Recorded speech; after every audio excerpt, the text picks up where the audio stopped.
La verdadera batalla no se libra con espadas o balas. No es contra jefes tiránicos ni vecinos problemáticos. Nuestra lucha más feroz es invisible, contra fuerzas que no podemos ver pero que sentimos cada día.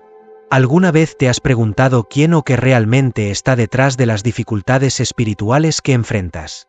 En este vídeo, desentrañaremos un versículo que revela la naturaleza oculta de nuestras batallas más profundas. Efesios 6:12 es uno de los versículos más conocidos y poderosos de la Biblia, ya que expone la verdadera naturaleza de la lucha espiritual que todos los creyentes enfrentan. Este versículo nos sumerge en una realidad espiritual que trasciende lo visible, donde nuestras batallas no son contra carne y sangre, sino contra principados, potestades y fuerzas espirituales de maldad en los lugares celestiales. Para entender plenamente Efesios 6:12, es crucial explorar el contexto histórico y cultural en el que fue escrito. La ciudad de Éfeso era un centro de idolatría y prácticas mágicas en el siglo I después de Cristo. Pablo, consciente de las fuerzas espirituales que operaban detrás de estos sistemas, escribió a los efesios para alertarlos sobre la verdadera naturaleza de su lucha. Éfeso era una metrópolis vibrante, famosa por su templo de Artemisa, una de las 7 maravillas del mundo antiguo. Este templo no solo era un lugar de adoración, sino también un centro de comercio y poder espiritual. La influencia de la magia y la idolatría estaba profundamente arraigada en la cultura de la ciudad. Los efesios vivían en una atmósfera saturada de prácticas ocultas y adoración a deidades paganas. Pablo, al plantar la iglesia en Éfeso, enfrentó una oposición intensa. Su mensaje de Cristo amenazaba el statu quo, no solo en términos religiosos, sino también económicos, ya que los artesanos que fabricaban ídolos y amuletos se veían afectados. La carta a los Efesios, y en particular el capítulo 6, es una respuesta a este entorno hostil, ofreciendo una visión clara de la desvío de la lucha espiritual que los creyentes enfrentan. Vamos a analizar cada parte de Efesios 6:12 para entender profundamente su significado y cómo se aplica a nuestra vida diaria. Porque no tenemos lucha contra sangre y carne. Este pasaje comienza con una aclaración fundamental. Nuestra lucha no es contra seres humanos. Es fácil pensar que nuestros problemas provienen de personas difíciles o circunstancias adversas. Sin embargo, Pablo nos recuerda que el verdadero enemigo no es visible. Esta es una llamada a mirar más allá de lo superficial y a reconocer la mano invisible que puede estar manipulando situaciones para desviarnos del camino de Dios. Es contra principados, contra potestades. Aquí, Pablo introduce la jerarquía de las fuerzas espirituales malignas. Los principados y potestades se refieren a entidades espirituales de alto rango. Estos no son demonios menores, sino poderes con autoridad sobre regiones y naciones. La existencia de estos seres subraya la gravedad de la batalla en la que estamos inmersos. En la cosmovisión bíblica, estos términos sugieren una estructura organizada de maldad que opera bajo la dirección de Satanás. Estos seres no son meras metáforas, sino realidades espirituales que buscan oponerse al reino de Dios y a sus hijos. Contra los gobernadores de las tinieblas de este siglo. El término gobernadores indica que estas fuerzas tienen poder e influencia sobre el mundo presente. Las tinieblas de este siglo se refiere a la corrupción, maldad y engaño que dominan la era actual. En el contexto de Éfeso, esto incluía las prácticas ocultas, la idolatría y el rechazo al mensaje del Evangelio. Estos gobernadores de las tinieblas no solo influyen en el ámbito espiritual, sino también en el social, político y cultural, creando sistemas y estructuras que se oponen a los valores del reino de Dios. Esta lucha no se limita a una era en particular, sino que abarca toda la historia humana, hasta la actualidad. Contra huestes espirituales de maldad en las regiones celestes. Finalmente, Pablo se refiere a huestes espirituales de maldad, lo que sugiere un ejército de seres malignos que operan en los lugares celestiales. Esto no significa que estén en el cielo donde habita Dios, sino en una esfera espiritual que trasciende lo terrenal. Estas fuerzas trabajan incansablemente para separar a los creyentes de Dios, utilizando todo tipo de tácticas, desde tentaciones personales hasta engaños globales. Su objetivo es crear caos y desviar a la humanidad del propósito divino. La armadura de Dios, nuestra defensa espiritual. Después de describir la naturaleza de la lucha, Pablo nos da una solución: la armadura de Dios. Cada pieza de esta armadura es esencial para resistir en el día malo y mantenernos firmes en la fe. Analicemos brevemente cada elemento de la armadura y su importancia en la batalla espiritual. El cinturón de la verdad. El cinturón era una pieza central en la armadura romana, manteniendo todas las demás piezas en su lugar.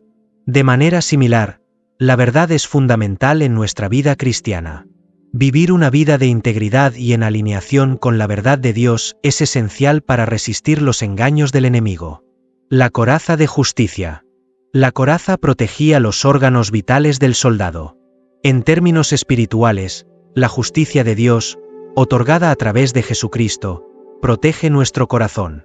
No es nuestra justicia, sino la de Cristo, lo que nos defiende contra las acusaciones del enemigo. El calzado del Evangelio de la Paz. El calzado en la armadura romana permitía al soldado moverse con estabilidad y rapidez. El Evangelio nos da la firmeza para avanzar en la fe, proclamando la paz de Dios en un mundo caótico. Este calzado no solo nos prepara para la batalla, sino que nos impulsa a compartir la buena noticia con los demás. El escudo de la fe. El escudo romano era grande y cubría todo el cuerpo. La fe, representada por este escudo, es lo que nos protege contra los dardos de fuego del enemigo, que pueden incluir dudas, temores y tentaciones. Es a través de la fe que extinguimos estos ataques y mantenemos nuestra posición en la batalla. El yelmo de la salvación. El casco protegía la cabeza, la parte más vulnerable del soldado. La salvación, como yelmo, protege nuestra mente de los ataques del enemigo. Nos recuerda nuestra identidad en Cristo y nuestra seguridad eterna, dándonos confianza en medio de la batalla. La espada del Espíritu. La espada es la única arma ofensiva en la armadura. La palabra de Dios es poderosa para derribar fortalezas y resistir al enemigo. Jesús mismo usó la Escritura para vencer las tentaciones de Satanás en el desierto. De igual manera, debemos estar armados con la palabra, listos para usarla en cualquier confrontación espiritual. Entender la lucha espiritual es solo el comienzo. La verdadera pregunta es, ¿cómo aplicamos esto en nuestra vida diaria? Aquí te ofrezco algunas estrategias clave para enfrentarte a estas fuerzas invisibles. Permanecer en oración. La oración es nuestra línea directa con Dios, la fuente de nuestra fuerza. A través de la oración, no solo presentamos nuestras peticiones, sino que también fortalecemos nuestra relación con Dios, recibiendo su dirección y protección. Conocer la palabra de Dios. Es vital que estemos inmersos en la Escritura, no solo leyendo, sino también memorizando y meditando en ella. La palabra es nuestra arma más poderosa contra las mentiras del enemigo. Vivir en comunidad. No estamos llamados a luchar solos. La Iglesia es un cuerpo, y juntos somos más fuertes. Busca apoyo en otros creyentes, ora con ellos, y edifica tu fe en comunidad. Mantener la fe. La fe es la base de nuestra relación con Dios. Mantente firme en la fe, incluso cuando enfrentes pruebas. Recuerda que Dios es fiel y que Él pelea nuestras batallas. Vestirse diariamente con la armadura. No basta con conocer la armadura de Dios. Debemos vestirnos de ella diariamente. Esto significa adoptar una postura consciente de dependencia en Dios, protegiéndonos con su verdad, justicia, paz, fe, salvación y la palabra. Efesios 6:12 nos revela que la vida cristiana es una batalla continua, no contra personas, sino contra fuerzas espirituales malignas. Pero no estamos desamparados. Dios nos ha dado todas las herramientas que necesitamos para resistir y vencer. Al vestirnos con la armadura de Dios y permanecer firmes en la fe,